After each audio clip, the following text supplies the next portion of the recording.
melihat hari ini saudara kita di Aceh, saudara kita di Sumatera Utara, Sumatera Barat, apa kontribusimu ketika di dunia? Ternyata kontribusinya dia salurkanlah sebagian hartanya untuk mereka. Ketika dia salurkan hartanya itu, Allah balas. Kelak di akhirat, dia temukan catatan amalnya. Inilah salah satu yang menyebabkan seseorang mudah urusannya di mahsyar. Laqal mauta wal hayata liyabluwakum ayyukum ahsanu amala. Alhamdulillahilladzi ahyana ba'dama amatana wa ilaihin nusyur. Alhamdulillahilladzi afana fi ajsadina wa rudda ilaina arwahana wa azina lana bi dzikrihi. Asyhadu an la ilaha illallah wahdahu la syarikalah wa asyhadu anna Muhammadan abduhu wa rasuluhu la nabiyya ba'dah. Allahumma salli wa sallim ala habibina wa sayyidina Muhammadin sallallahu alaihi wasallam. A'udzubillahi minasyaitonir rajim. Bismillahirrahmanirrahim. Allahumma anzil sakinata wal barakata was salamata ala hazihil jamaah. Allahumma ansur ikhwanana fi Aceh wa fi Sumatera Syarqiyah wa fi Sumatera Symaliyah wa fi Sumatera Gharbiyah. Allahumma khafif musibatahum ya arhamar rahimin. Allahumma ja'al musibatahum mukaffirati lizunubihim ya mujibas sa'ilin. Rabbana atina fid dunya hasanah wa fil akhirati hasanah wa qina adzaban. Alhamdulillahi rabbil alamin.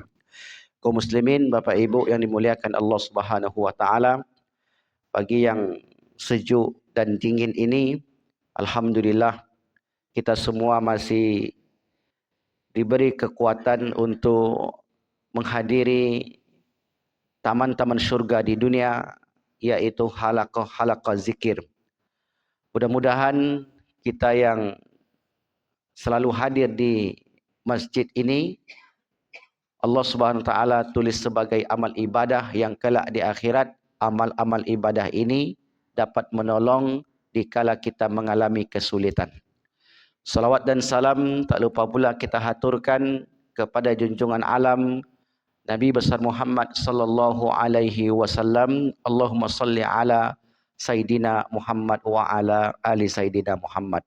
Kaum muslimin, Bapak Ibu, hadirin hadirat yang dimuliakan Allah, sebagaimana setiap Selasa subuh di Masjid Nurul Huda kita membahas satu tema, yaitu perjalanan kehidupan manusia setelah meninggalkan kehidupan dunia.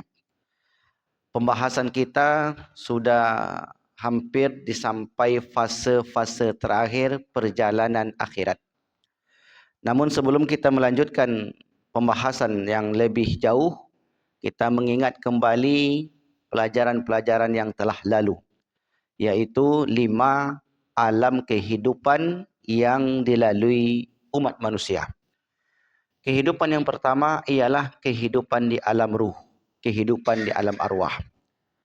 Kehidupan yang kedua, kehidupan di alam rahim, atau juga dinamai dengan kehidupan di alam kandungan.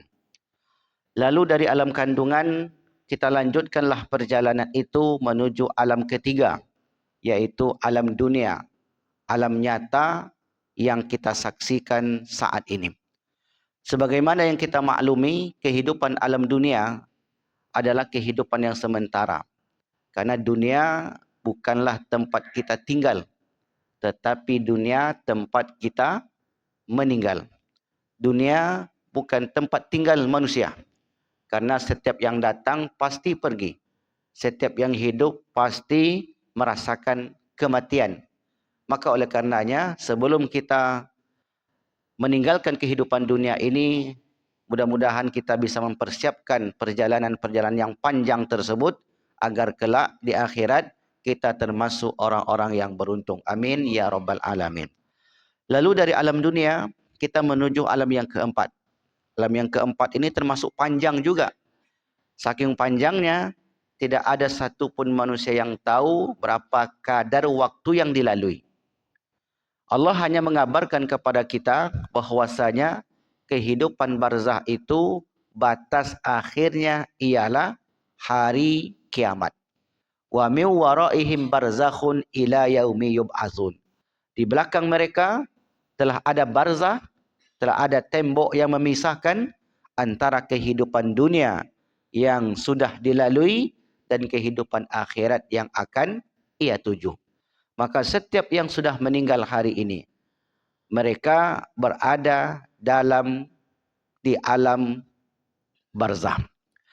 Lalu dari alam barzah itu kita melanjutkan perjalanan di alam yang terakhir yang disebut dengan alam akhirat. Akhirat, mengapa disebut akhirat? Karena dari sisi makna akhirat berarti akhir, yang terakhir.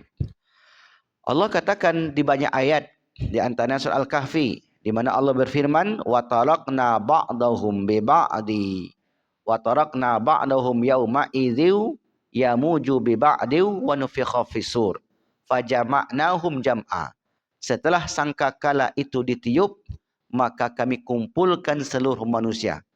Pengumpulan manusia ketika itu pengumpulan yang pasti dan tidak ada yang tertinggal, tidak ada yang absen, tidak ada yang tidak hadir. Fajama'nahum jam'a, kami kumpulkan seluruhnya. Untuk apa manusia dikumpulkan? Untuk melanjutkan perjalanannya di akhirat. Karena setelah manusia dikumpulkan di sebuah tempat yang sangat luas yang disebut dengan al-mahsyar. Mahsyar secara bahasa artinya adalah tempat berkumpul. Siapa yang dikumpulkan di sana? Manusia. Apakah hanya manusia yang dikumpulkan? Ternyata tidak. Makhluk-makhluk lain seperti hewan, seperti tempat, waktu dan lain sebagainya ketika itu akan dikumpulkan. Untuk apa semua itu dikumpulkan? Jika berkaitan dengan manusia, untuk menjadi saksi atas diri mereka. Karena kelak ketika seseorang akan diperiksa, akan menghadapi yaumul hisab, hari perhitungan, hari di mana setiap orang akan disoal terkait apa yang ia lakukan semasa hidup, maka ketika itu butuh saksi untuk meringankan ataupun yang memberatkan dirinya di hadapan Allah Subhanahu wa taala. Setelah manusia dikumpulkan dan diperiksa satu persatu dari amal-amal yang diperbuat selama hidup, maka amal-amal tersebut ditimbang, diletakkan di atas neraca. Amal-amal inilah yang kelak menentukan di mana seseorang berakhir. Karena ujung dari perjalanan manusia hanya ada dua. Yang pertama, surga yang diharapkan oleh orang-orang beriman. Yang kedua adalah neraka yang tingkatan-tingkatannya sebanyak 7 tingkatan. Kalau Allah menyebut surga, maka Allah menyebut dengan darajat. Jadi surga itu disebut darajat, tingkatannya ke atas. Tingkatan yang paling tinggi, Jannatul Firdaus, adalah surga Firdaus. Itu tingkatannya ke atas, disebut dengan darajat. Sementara tingkatan ke bawah, seperti anak tangga, maka disebut darokat. Darokat artinya tingkatannya ke bawah. Tingkatan yang paling bawah itu ialah neraka Jahannam. Maka inilah ujung dari perjalanan kehidupan manusia di dunia ini. Lalu kemudian setelah amal-amal itu ditimbang, ada amalan-amalan sebagian orang yang ditolak oleh Allah Subhanahu wa taala. Dan ada pula amalan-amalannya yang ketika di dunia tidak dianggap, dihapus oleh Allah Subhanahu wa taala dan tidak ditimbang sama sekali. Fahabitat a'maluhum fala nuqimu lahum yaumal qiyamati wazna. Amal-amal mereka itu berguguran, maka tidak kami anggap, tidak kami timbang untuk menentukan kebahagiaan ataupun kesengsaraan seseorang itu. Jadi intinya ada orang-orang yang amalnya ternyata ditolak oleh Allah Subhanahu wa taala. Setelah amal-amal itu ditimbang, maka diberikanlah yang namanya catatan. Diberikan laporan. Maka kelak setiap orang akan menerima laporan-laporan tersebut. Di beberapa ayat yang telah kita susun di buku jilid yang keempat, bahwasanya ketika manusia berada di akhirat, maka kemudian Allah Subhanahu wa taala perintahkan malaikatnya untuk memanggil setiap orang yang berada di sana. Maka kata malaikat, halumma ila rabbikum, bersegeralah kalian menuju Tuhan kalian. Maka mendengar panggilan tersebut, setiap orang menuju Tuhan-Tuhan mereka. Ada orang yang bertuhankan selain Allah, mereka cari Tuhan-Tuhan mereka ketika itu. Setelah mereka cari, ternyata mereka tidak temukan. Mereka tidak dapatkan. Akhirnya kemudian orang-orang yang bertuhankan selain Tuhan Allah di dunia mencari Tuhan Allah Subhanahu wa taala juga. Ketika mereka bertemu dengan Allah Subhanahu wa taala, maka diberikanlah catatan perjalanan hidupnya di dunia. Maka Allah katakan ketika itu di Quran surat Al-Isra ayat yang ke-14, di mana Allah katakan, Iqra kitabaka, bacalah kitabmu. Iqra kitabaka, bacalah catatan amalmu. Kitab yang dimaksud dalam ayat ini menurut ulama tafsir seperti Imam Ibnu Katsir, seperti Imam At-Tabari, seperti imam-imam yang lain, Iqra kitabaka, bacalah catatan-catatan amal. Kalau di ayat lain disebutkan suhuf, atau di hadis disebutkan suhuf. Kata Rasulullah sallallahu alaihi wasallam, tuba liman wajada fi sahifatihi istighfaran katsira. Berbahagialah orang-orang yang mendapatkan di dalam catatan-catatan amalnya istighfar yang banyak. Ini salah satu bentuk amalan yang tertulis di dalam catatan-catatan amal tersebut. Maka ketika itu Bapak Ibu yang dimuliakan Allah SWT, Allah perintahkan kepada manusia itu, Iqra kitabaka, kafa binafsikal yauma alaika hasiba. Bacalah catatan-catatan amalmu. Maknanya di sini bukan sekedar membaca, tapi lihat, pelajari. Adakah di sana yang tidak kami tuliskan? Adakah di sana yang tidak terinput? Karena bisa jadi dalam pikiran manusia ada amalan-amalannya yang dilakukan di dunia belum terinput. Bisa jadi dianggap seperti manusia yang menginput data. Maka di situ Allah tegaskan, Iqra kitabaka, bacalah olehmu catatan-catatan amalmu ketika itu. Misalnya Allah sebutkan di Quran surah Al-Kahfi tentang catatan amal ini. Surah Al-Kahfi ayat yang ke-49.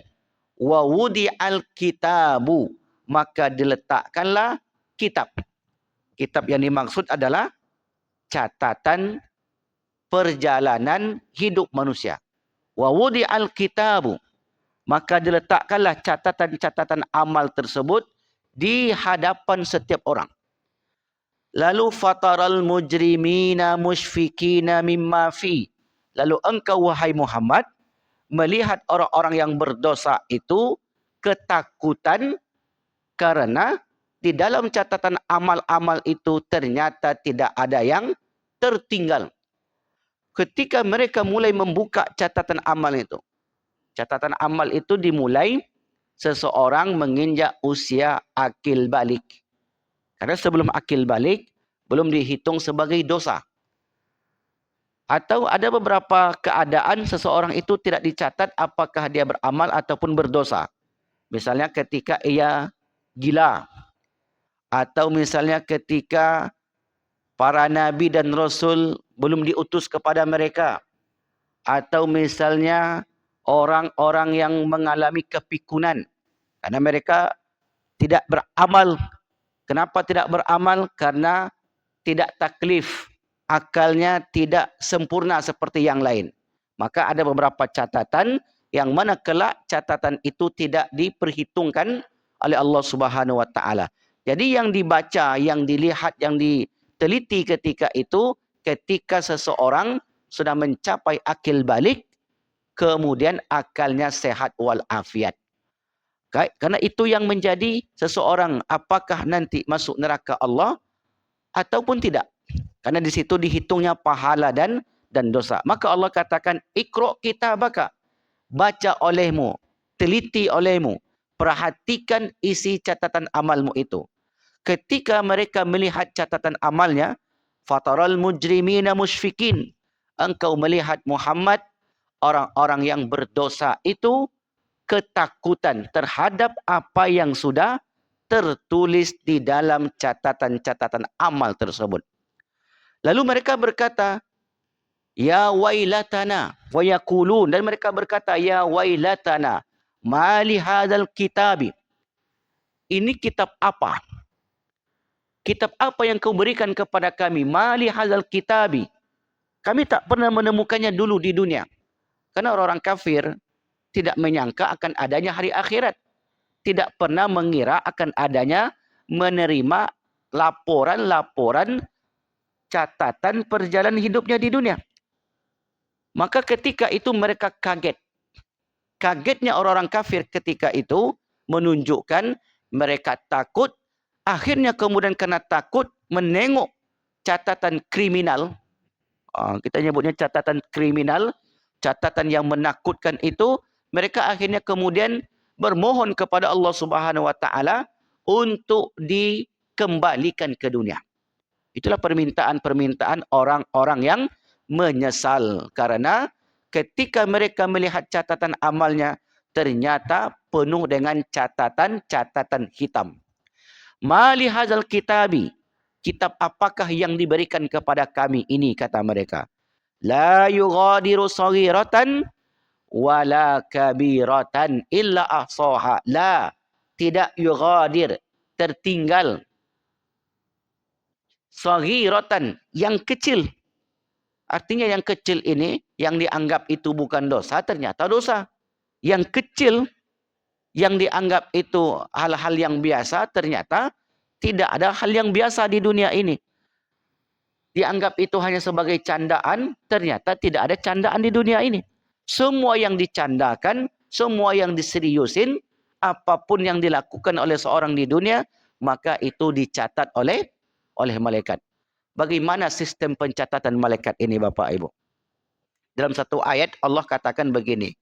Ma yalfizu min qaulin illa ladaihi raqibun atid. Ma yalfizu, apa yang mereka lafazkan.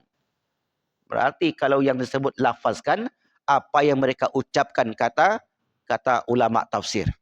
Apa yang diucapkan seseorang, ma yalfizu min qaulin, suatu ucapan, illa ladaihi raqibun atid, kecuali sudah ada padanya raqib dan atid. Raqib itu malaikat yang mengawasi, malaikat yang mencatat, kiraman katibin, yang telah ditugaskan oleh Allah Subhanahu Wa Taala kepada setiap manusia. Maka sekurang-kurangnya ada 2 malaikat yang selalu standby untuk mengiringi seseorang. Kemanapun orang itu pergi, maka malaikat ini mencatat. Di pagi tanggal 9 Desember 2025, sedang wirid di Masjid Nurul Huda. Malaikat kan sudah hadir di situ. Kemudian kebetulan saat wirid itu bersandar di tiang tengah. Contoh saja. Sedang tertidur. Itu ditulis. Coba tengok yang tidur-tidur itu kena tulis. Jadi kena tulis oleh malaikat. Tapi masih untung tidurnya masih di masjid. Ditulis sedang menghayati. Jadi sebenarnya orang yang tidur itu mereka bukan tidur, menghayati. Jadi saking menghayati, akhirnya kemudian saking dia menikmati kajian itu, dia pejamkan matanya. Saya ini Ustaz, kenapa saya tutup mata? Sebenarnya kalau saya buka mata, fokus saya hilang. Tapi kalau tutup mata, bisa fokus telinga. Alhamdulillah. Fokusnya 3 menit. Masuk menit keempat, fokusnya semakin fokus. Mendapat catatan. Tapi Alhamdulillah, itu masih catatan kebaikan. Kenapa catatan kebaikan? Karena dia duduk di rumah Allah sedang beriktikaf. Kelak di akhirat, dia akan temukan catatan itu. Jadi itu namanya amalan-amalan sederhana. Dianggap dia ke masjid itu, ya saya akan ke masjid untuk salat 5 waktu, itu kewajiban saya. Iya betul. Tetapi begitu dia duduk sejenak, maka Allah SWT sudah perintahkan malaikat tadi, ma yalfizu min qaulin illa ladaihi raqibun atid. Di situ sudah ada malaikat raqib dan atid yang menulis. Misalnya ada seorang jamaah yang sudah lama sekali tidak datang ke Masjid Nurul Huda. Berarti kuranglah catatannya. Hari ini datang lagi ke Masjid Nurul Huda, dapat catatan. Catatan kebaikan di hadapan Allah. Kelak di akhirat, dilihat oleh Pak Beni. Rupanya ambo hadir waktu itu. Habis itu ambo hadir taruhilah katanya, insyaAllah. Semakin sering dia hadir, maka semakin banyak catatan-catatan itu yang akan ia terima. La yughadiru saghiratan wala kabiratan illa ahsaha. Sekecil apapun kebaikan yang ia lakukan, maka terinput di situ. Jadi pagi ini Ibu Susi bersedekah untuk jamaah, mendapatkan catatan amal. Besok atau minggu depan Bapak ini lagi yang bersedekah, dapat catatan amal. Berlomba-lomba untuk memenuhi catatan-catatan amalnya. Jangan sampai nanti Bapak itu terus yang tertulis. Minggu ini dia lagi, minggu depan dia juga lagi, minggu depan dia juga lagi. Masa Pak Matondang aja yang ke sana, yang lain juga mesti ke sana lah. Kalaupun tak bisa ke sana, setidaknya adalah harta benda yang ikut ke sana. Berlomba-lomba fastabiqul khairat. Tujuannya tidak lain adalah untuk memenuhkan catatan-catatan amal kita. Karena ketika itu kata Allah SWT, fala ansabalahum wala yatasaalun. Tidak ada hubungan nasab. Suami tak akan tolong istri. Istri tak akan tolong suami. Anak tak akan tolong ayah. Ayah tak akan ingat dengan anak. Suatu ketika Aisyah bertanya, ya Rasulullah, adakah seorang kekasih melupakan kekasihnya? Hal yadhkuru habibu habibahu. Apakah seorang kekasih melupakan kekasihnya? Ini kata Aisyah kepada Rasulullah. Kata Rasulullah, di 3 tempat seorang kekasih tak akan ingat dengan kekasihnya yang lain. Secinta apapun dia dengan suaminya, secinta apapun dengan istrinya, dengan keluarganya, itu tak akan ingat. Di 3 tempat. Silakan Bapak Ibu catat. 3 tempat. Yang pertama kata Aisyah, kata Rasulullah, amma indal mizan hatta yathqula au yakhiffa fala. Ketika ditimbangnya amal, apakah amal itu berat ataupun ringan, fala. Maka suami itu tak akan ingat dengan istrinya. Karena saat itu setiap orang hanya memikirkan dirinya sendiri. Yang kedua kata Rasulullah, wa amma inda tatayuril kutub. Ketika selebaran-selebaran catatan-catatan amalnya diberikan kepada setiap orang. Saat itu setiap orang menerima rapor. Mana dia ingat dengan orang lain? Setiap orang diperintah oleh Allah untuk membaca. Dalam ayat lain Allah katakan, ha umuqra'u kitabiyah. Bacalah olehmu kitab-kitab catatan amalmu ketika itu. Akhirnya kemudian setiap orang disibukkan dengan bacaan-bacaan perjalanan hidupnya. Mulai di umur 15 tahun, akil balik. Dia tengoklah, pada hari itu saya ke sini bersama ini. Tahun ini. Berapa lama ia hidup, maka sebanyak itulah catatan yang ia dapati di dalam catatan-catatan amalnya. Maka fala kata Rasulullah, ketika itu seorang suami ataupun istri, bapa ataupun ibu tidak mengingat keluarga dan kawannya, istri suami dan tersebut. Kemudian yang ketiga, wa hina takhruju unukun minan nar. Ketika nanti akan melewati titian sirat. Inilah 3 tempat. Yang pertama ketika ditimbangnya amal. Yang kedua ketika pemberian catatan amal.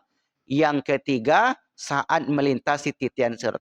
Karena setelah diberikan catatan itu Bapak Ibu, setiap manusia akan diperintah, dipaksa, bukan hanya diperintah, dipaksa untuk melewati sirat. Maka inilah ujung daripada perjalanan manusia itu. Kalau seandainya dia terjatuh, maka berada dalam neraka jahanam. Karena siratul mustaqim tamuddu ala zahri jahannam.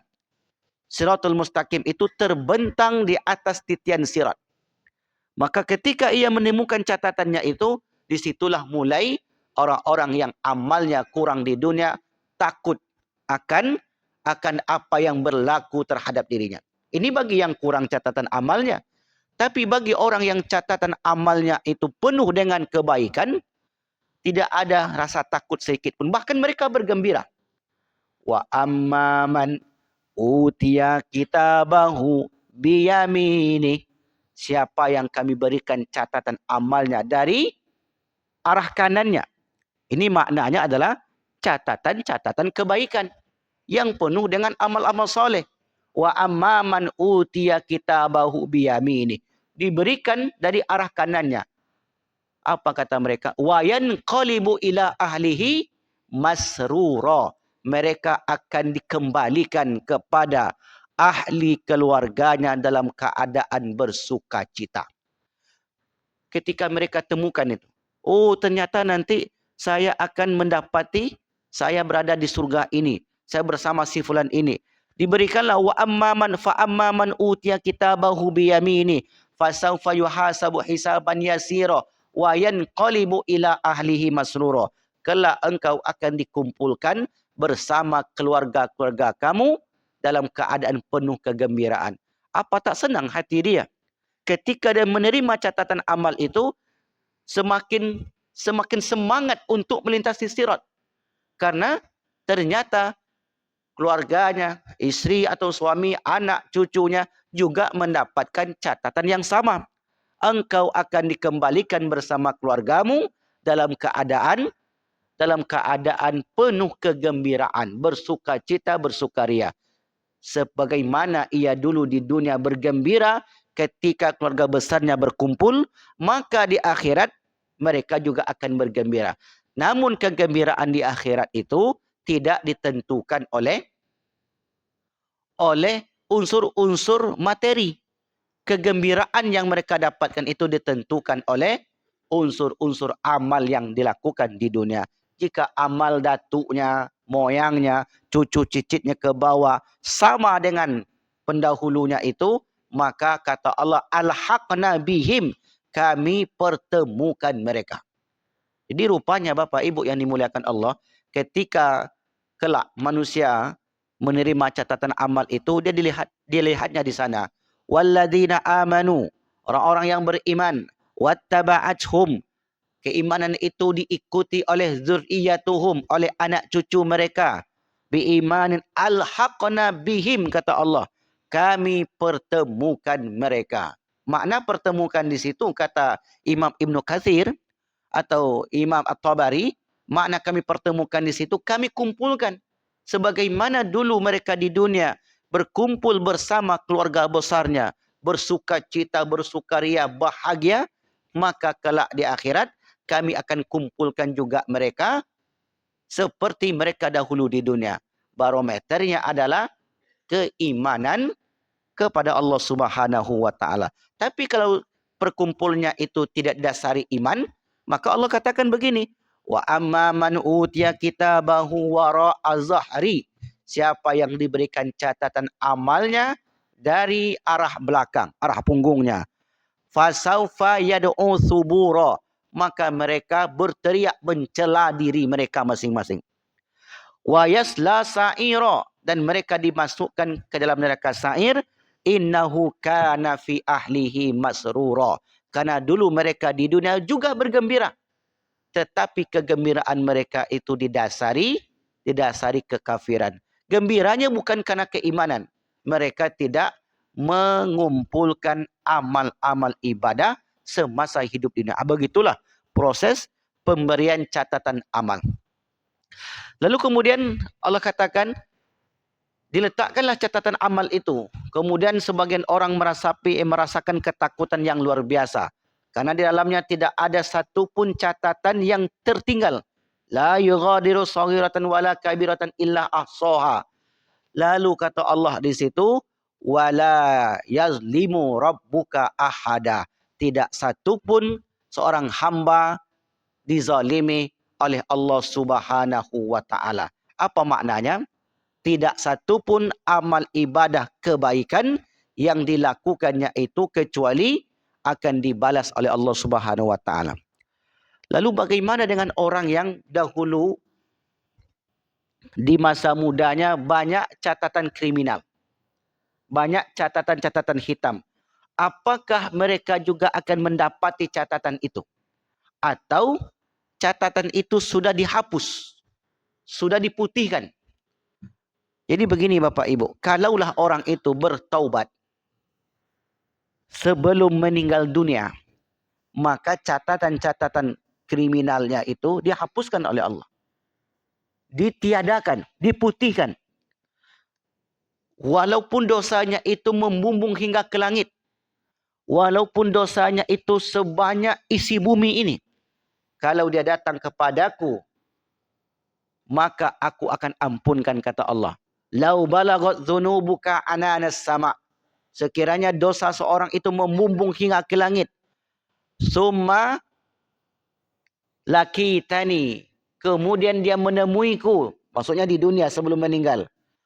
Summa lakitani lam tusyriku bi. Dia bertaubat, meminta ampun dan tidak mengulangi, tidak berbuat syirik lagi. Ghafartu lahu wala ubali. Aku ampunkan dosa-dosanya dan aku tidak peduli sebanyak apapun dosa mereka itu. Begitulah rahmatnya dan rahimnya Allah Subhanahu wa taala. Jadi ternyata dosa dengan Allah itu sangat mudah untuk diselesaikan. Tetapi beda halnya dengan sesama manusia. Ini yang banyak manusia nanti terseret di akhirat. Sesama manusia ini yang paling berat. Karena ketika berada di ujung titian sirat, ada orang yang akan masuk surga. Wasiqal ladzina taqau ila jannati zumara. Dikiringlah mereka ini menuju pintu surga dan penjaga surga itu mengatakan salamun alaikum, selamatlah kalian. Ketika dia ingin masuk dalam surga itu, ternyata orang ini dipanggil. Ada yang menghalanginya.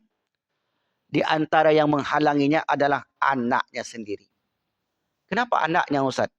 Karena ternyata di dunia anak yang dititipkan oleh Allah Subhanahu wa taala tidak dibina, tidak diberi pendidikan, dibiarkan begitu saja.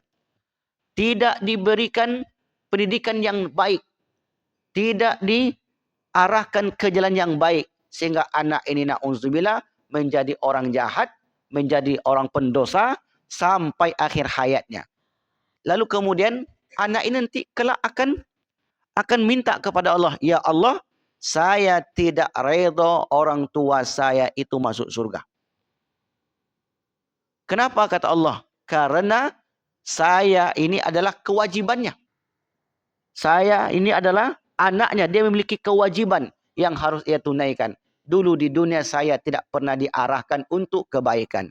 Saya tidak dipaksa untuk beribadah. Saya dibiarkan begitu saja. Maka pada hari ini saya menuntut kepadanya untuk mempertanggungjawabkan apa yang ia telah lalaikan semasa hidup di dunia. Akhirnya kemudian Bapak Ibu dipanggillah orang tua ini. Dipanggillah orang yang bersangkutan ini. Ketika dipanggil ditanyain, apakah itu anakmu? Jawabannya, iya, itu anak saya. Apakah engkau telah memenuhi kewajibanmu sebagai seorang bapak, sebagai seorang ibu? Maka dibukalah catatan amal tadi. Ternyata benar, dia temukan di catatan amalnya itu, dia tidak mempedulikan anaknya. Dan itu banyak kita lihat hari ini. Anak-anak pang itu Bapak Ibu. Sebenarnya mereka itu bukanlah gembel semuanya. Mereka itu banyak orang-orang yang kaya, orang-orang yang mapan orang tuanya. Tapi mereka itu anti mapan. Karena ayahnya entah di mana, emaknya entah di mana, anaknya hidup sebatang kara. Dia tidak mendapatkan kasih sayang dan pendidikan yang layak daripada orang tuanya. Saya baca satu buku, ini agak melebar sedikit. Salah satu penyebab seseorang itu bisa jadi jahat, atau na'udzubillah sampai menjadi seorang ateis. Itu salah satu penyebabnya buruknya hubungan ayah dengan anak. disebut ayah. Karena ayah itu diumpamakan oleh mereka seperti seorang hamba dengan Tuhan. Anak dengan ayah itu umpamakan seperti itu. Ini disebutkan oleh seorang pemikir Perancis, pemikir Jerman yang bernama Paul Weiss. Dia katakan dalam bahasa Inggrisnya begini, The Theory of Defective Father. Apa artinya itu kira-kira tuh Pak Ketua? The Theory of Defective Father. Defective father itu tidak kepedulian orang tua terhadap anak, ayah. Karena bukan ibu yang disebut. Karena semua tanggung jawab itu ada pada bapak. Maka ternyata orang-orang yang menyimpang di masa tuanya, ataupun sampai dia sesat, ataupun menjadi seorang ateis, itu disebabkan buruknya hubungan ayah dengan anak. Jadi ternyata itu bukan perkara yang sepele, perkara yang besar. Dan di dalam Islam, hubungan yang buruk antara bapak dengan anak tidak diberi pendidikan semasa kecil, maka itu menyebabkan seorang bapak kelak terseret ke dalam perkara yang besar. Semestinya dia sudah masuk ke dalam surga Allah Subhanahu wa taala, ternyata karena sang anak ini tidak ia pedulikan, tidak ia perhatikan sama sekali, maka tanggung jawab itu tidak ia tunaikan sebagaimana mestinya. Akhirnya orang tua ini Bapak Ibu tertunda masuk ke dalam surga Allah Subhanahu wa taala. Nah, itu yang terjadi nanti. Maka itu dia sudah temukan di dalam catatan amal tadi. Karena sebagaimana yang kita sebutkan tadi, sekecil apapun yang dia lakukan semasa hidup di dunia, maka amalan itu tidak pernah tertinggal. Semua tercatat rapi. Maka disitulah manusia mencela dirinya bagi orang-orang yang amalnya sangat sedikit sekali. Jadi kalau kita urutlah satu persatu, amal solat termasuk di situ, puasa tercatat di sana, zakat, haji, kemudian membantu saudaranya ketika di dunia ini. Melihat hari ini saudara kita di Aceh, saudara kita di Sumatera Utara, Sumatera Barat, apa kontribusimu ketika di dunia? Ternyata kontribusinya dia salurkanlah sebagian hartanya untuk mereka. Ketika dia salurkan hartanya itu, Allah balas. Kelak di akhirat, dia temukan catatan amalnya. Inilah salah satu yang menyebabkan seseorang mudah urusannya di mahsyar. Tiba-tiba dia mudah saja. Kenapa orang ini dipermudah oleh Allah? Karena dulu di dunia memudahkan urusan saudaranya. Jadi efeknya Bapak Ibu, ketika seorang memudahkan urusan saudaranya di dunia, kelak di akhirat Allah akan mudahkan urusannya. Man naffasa an mu'minin kurbatan min kurabid dunya. Siapa yang meringankan kesulitan saudaranya, seorang mukmin di dunia, nafasallahu anhu kurbatan min qurabi yaumal qiyamah. Maka Allah akan mudahkan urusannya di akhirat kelak. Jadi jangan heran nanti melihat ada orang yang tiba-tiba ringan saja urusannya, mudah saja, lancar, tidak ada persoalan sedikit pun. Ternyata ada amalan-amalan di dunia orang lain tak tahu. Ternyata secara diam-diam dia sudah memudahkan urusan orang lain, meringankan beban saudaranya. Ini orang kelak ketika ia temukan catatan amalnya itu, maka ia katakan inilah apa yang dijanjikan oleh Allah Subhanahu wa taala ketika kami hidup di dunia, kata mereka. Oleh karena itu Bapak Ibu yang dimuliakan Allah Subhanahu wa taala, sebagai kesimpulan, tidak ada orang yang bisa menolong dirinya ketika itu kecuali dirinya sendiri. Tidak ada catatan amal yang ia terima ketika itu kecuali apa yang sudah ia torehkan semasa hidup di dunia. In ahsantum ahsantum li anfusikum. Kebaikan yang kalian lakukan, kebaikan yang kalian dapat. Wa in asatum falaha. Keburukan yang kalian lakukan, keburukan pula yang akan kalian terima. Maka oleh karena itu, andailah dulu ketika kita masih muda-muda melakukan banyak keburukan, masih terbuka lebar pintu-pintu maghfirah, ampunan Allah Subhanahu wa taala. Maka manfaatkanlah waktu yang ada. Mudah-mudahan Allah Subhanahu wa taala membukakan pintu taubatnya dan menerima semua amal-amal kita serta menghapuskan seluruh keburukan-keburukan yang pernah kita lakukan. Amin. Amin ya rabbal alamin. Inilah yang maksud dengan pemberian catatan-catatan amal. Wallahu alam bisawab. Mungkin ini dapat kami sampaikan. Jika ada pertanyaan, kami persilakan.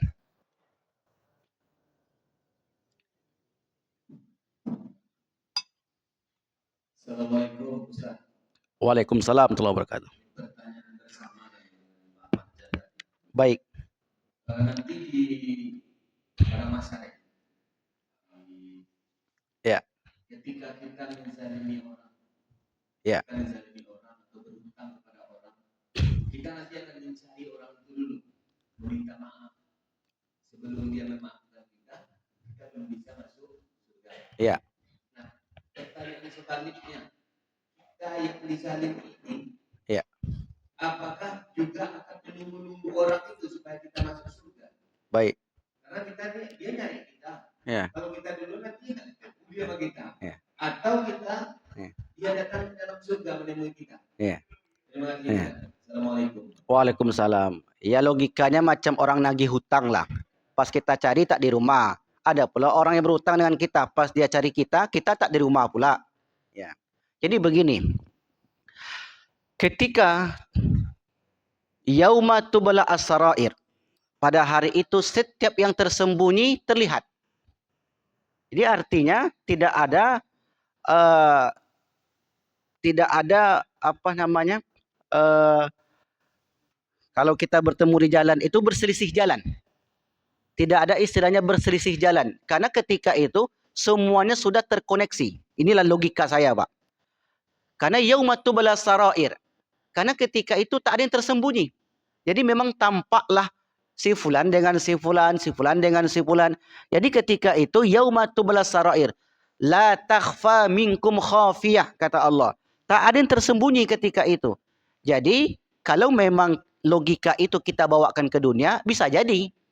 Bisa jadi saya datang ke rumah dia tak di rumah. Besok dia datang ke rumah saya pun tak di rumah pula. Berselisih jalan namanya. Tapi kalau di akhirat, semuanya sudah terpajang. Jadi di situ ada namanya nanti ardun. Ardun itu penampakan amal. Jadi di akhirat itu ada namanya penampakan amal. Gimana model penampakan amal ini, Ustaz? Ya bisa jadi semacam layar ini, Pak.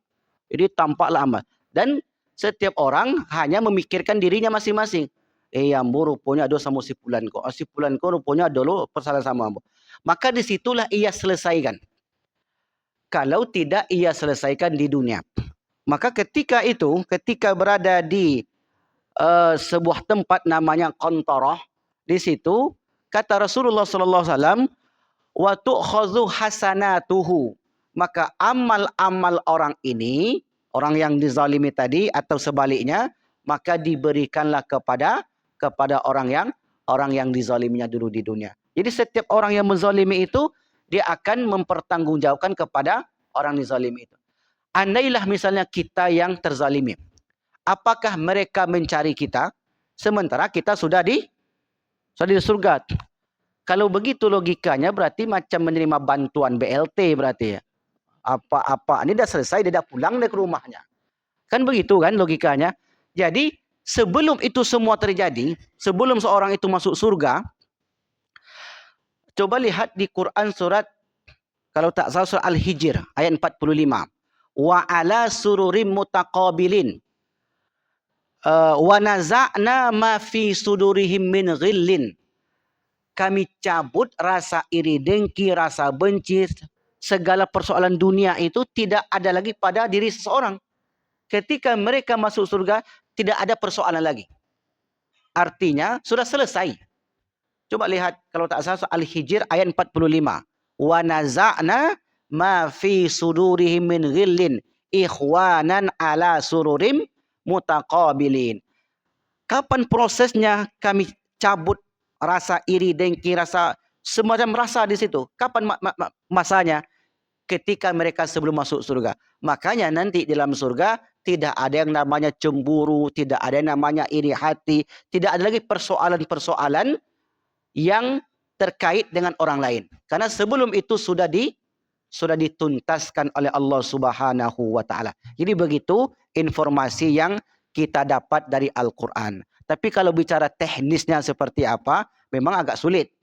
Karena kalau bicara teknis itu berarti kan sudah kita harus misalnya teknis, nanti mana tahu Ustaz ditunggunya pula di sudut itu Ustaz. Engkau kan dulu bersalah dengan saya, marilah kita selesai. Itu kan teknis.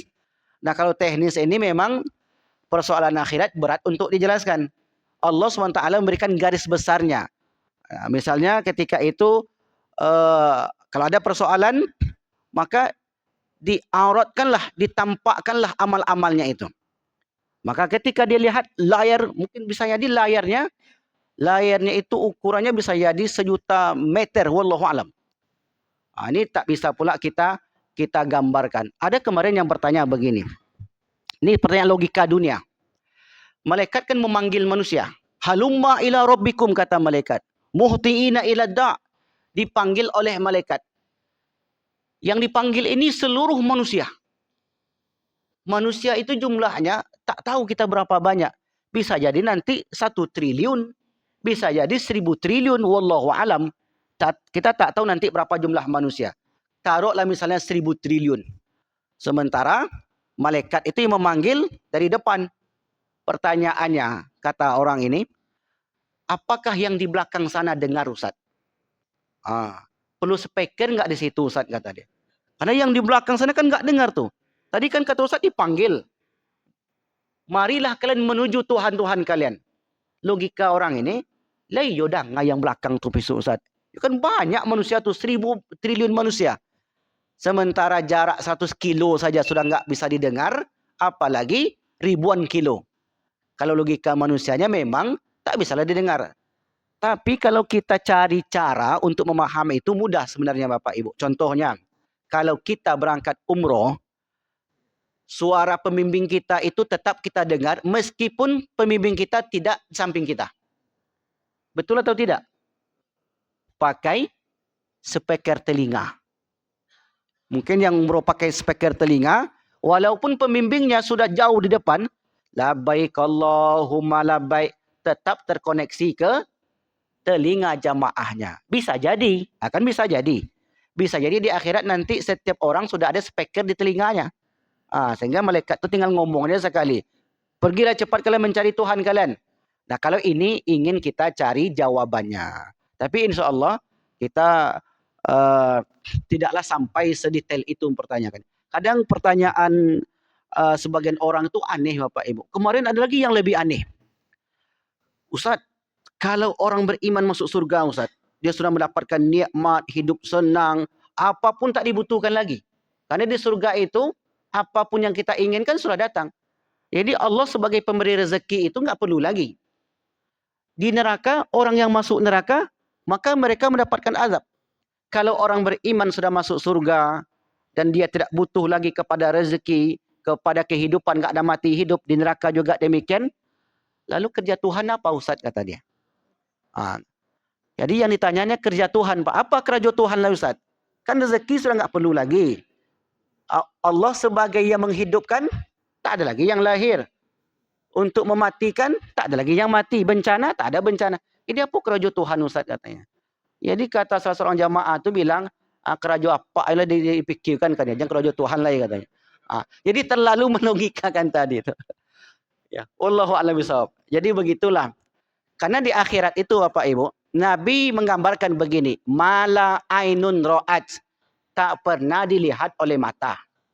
Wala uzunun sami'at, tak pernah didengar oleh telinga. Wala khatara ala qalbil bashar, tak pernah pula terlintas di hati manusia. Yang sesungguhnya itu. Yang sebenarnya itu tak pernah terbayangkan oleh kita. Al-Quran dan hadis hanya memberikan kisi-kisi. Nanti di surga itu ada rumah. Rumahnya tipe berapa Ustaz, kata kawan? Tipe 65, tipe 100. Surga itu bahasa Arabnya jannah. Jannah. Jannah itu artinya kebun. Kami tak perlu ke surga lagi Ustaz, katanya. Kenapa? Kami sudah punya kebun di dunia ini. Jadi bukanlah seperti yang dibayangkan oleh manusia. Begitu Pak Beni. Wallahu a'lam bishawab. Silakan, ada yang lain? Silakan Pak Indra.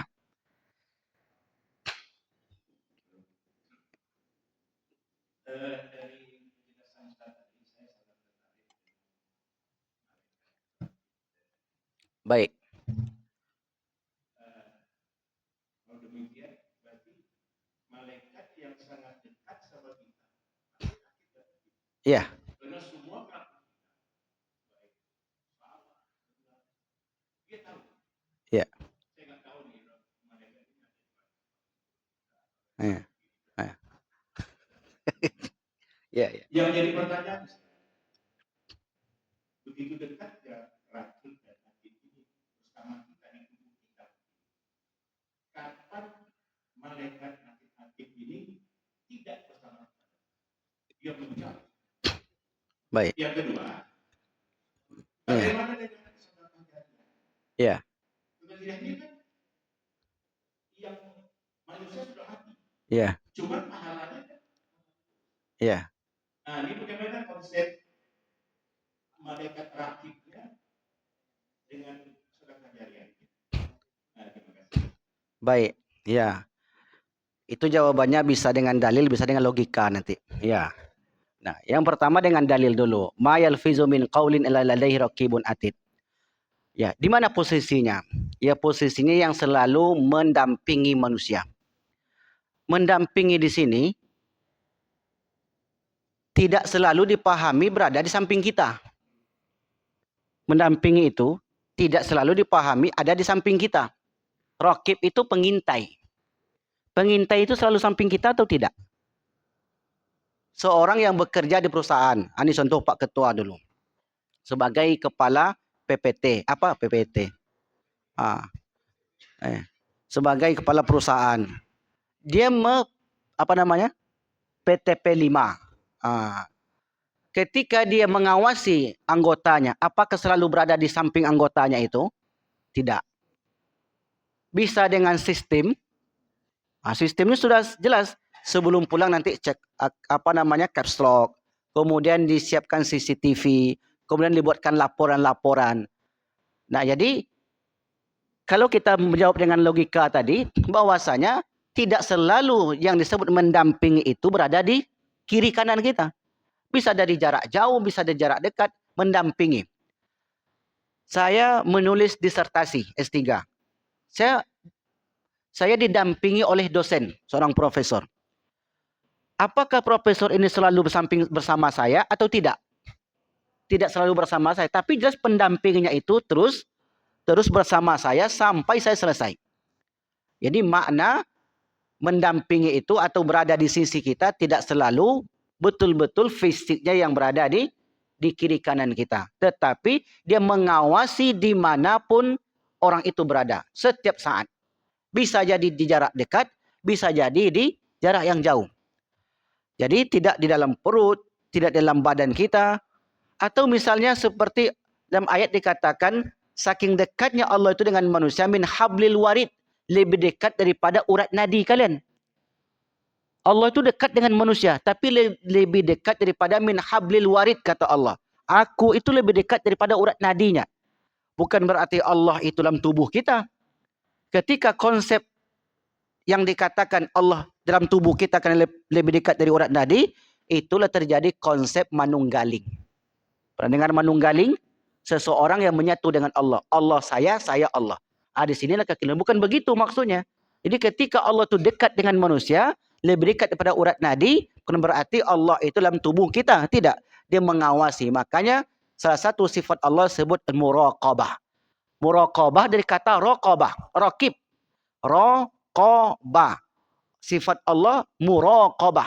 Yang mengawasi, yang memantau. Raqib itu artinya pengawasan. Kiraman katibin, yang menulis setiap saat.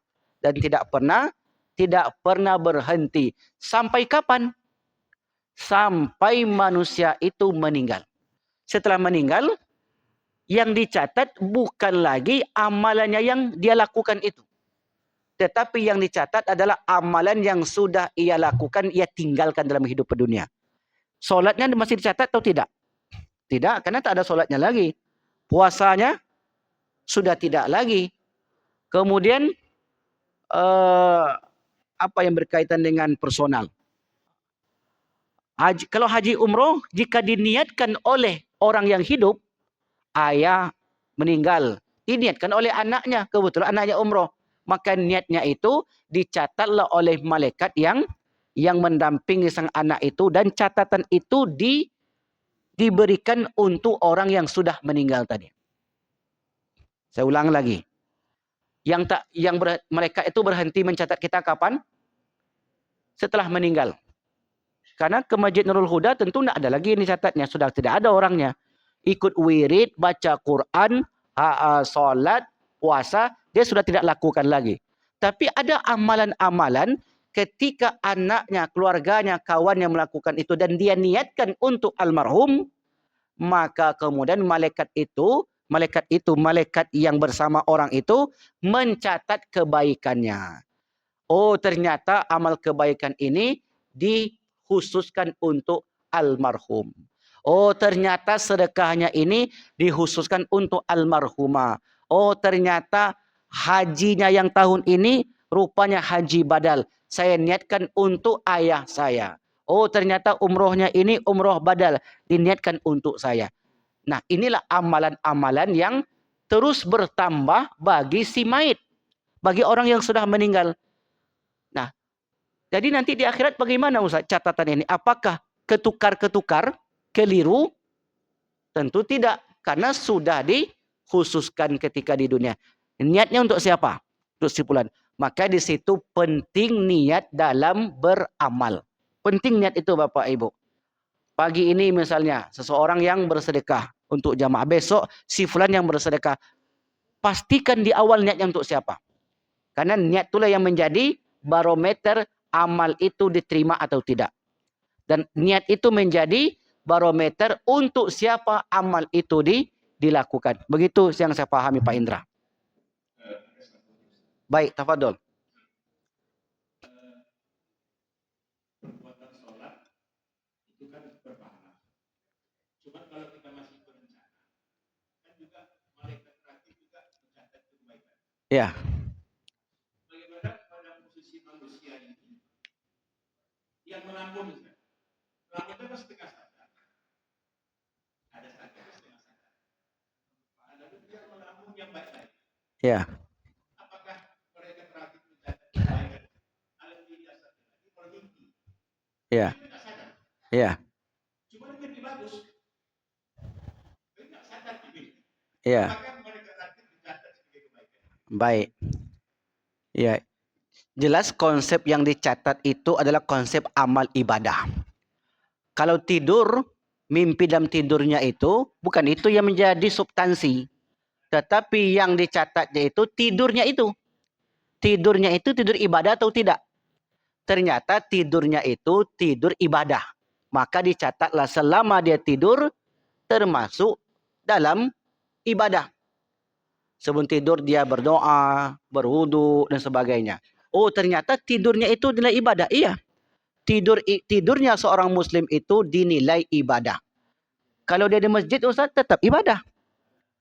Jadi yang dihitung itu Pak Indra amalnya tadi. Kalau yang di alam dalam mimpinya ini masuk dalam skop amal tidurnya itu. Sampai di sini bisa dipahami Pak Ibu?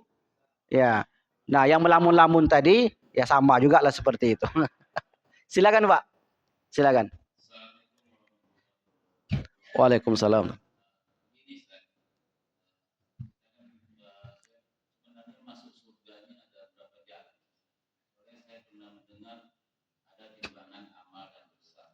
Ya.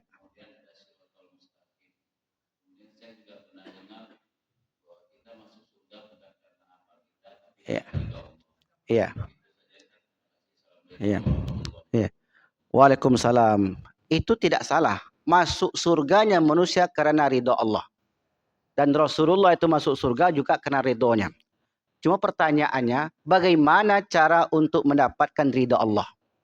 Supaya ridho Allah itu tercurah kepada kita. Gimana caranya? Amal itulah. Nah, memang masuk surga itu banyak pintu. Ada orang yang masuk surga dari pintu royan, karena puasanya rajin. Ada orang masuk surga dari pintu sedekahnya, karena sedekahnya rajin. ada orang masuk surga dari pintu zikirnya, dari pintu solatnya. Jadi masuk surga itu banyak jalan. Nah, kalau kita bisa menempuh semua jalan itu, itulah yang lebih baik.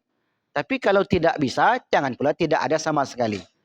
Jadi amal-amal inilah yang mendatangkan rahmat Allah Subhanahu wa taala. Nah, itu yang biasa dijawab oleh para ulama. Kalau kita logikakan Bapak Ibu. Kalau kita logikakan, seorang karyawan agar disayang oleh atasannya, caranya gimana? Rajin kerja, datang tepat waktu, tidak banyak membantah. Jujur.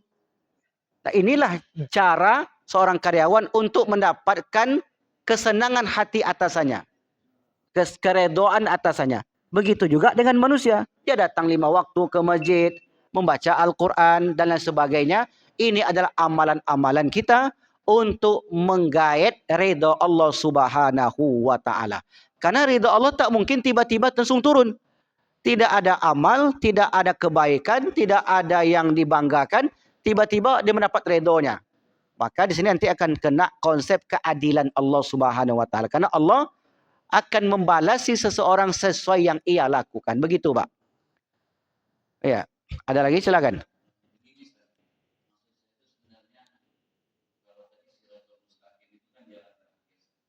Ya.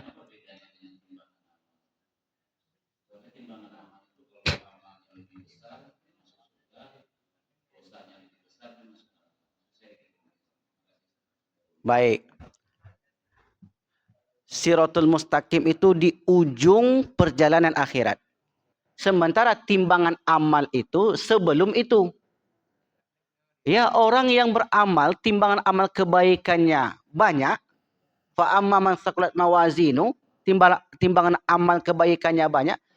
Fa huwa fi isyatir radiyah, maka berakhirlah dia di dalam surga. Sementara ringan timbangan kebaikannya, fa ummuhu hawiyah. Jadi kalau yang ditanyakan adalah bahwasanya ada namanya yaumul mizan. Untuk apa mizan ini? Untuk menakar amal baik dan amal buruk. Setelah ditimbang itu amal, lalu kemudian diberikan catatannya. Setelah diberikan catatan, maka setiap orang sudah melihat di mana ia akan berakhir. Disinilah dipaksa setiap orang untuk melintasi titian sirat. Nah, karena amalnya yang banyak tadi, Allah SWT mudahkan perjalanannya. Sampailah ke seberang, sampailah ke depan pintu surga. Kalau amalnya sedikit, maka ketika dia mulai melangkah, di situ ada yang nanti bergelayutan, ada yang tersungkur dan lain sebagainya. Jadi itu yang saya pahami dari pertanyaan Pak tadi. Wallahu a'lam bishawab. Sekian, wassalamualaikum warahmatullahi wabarakatuh.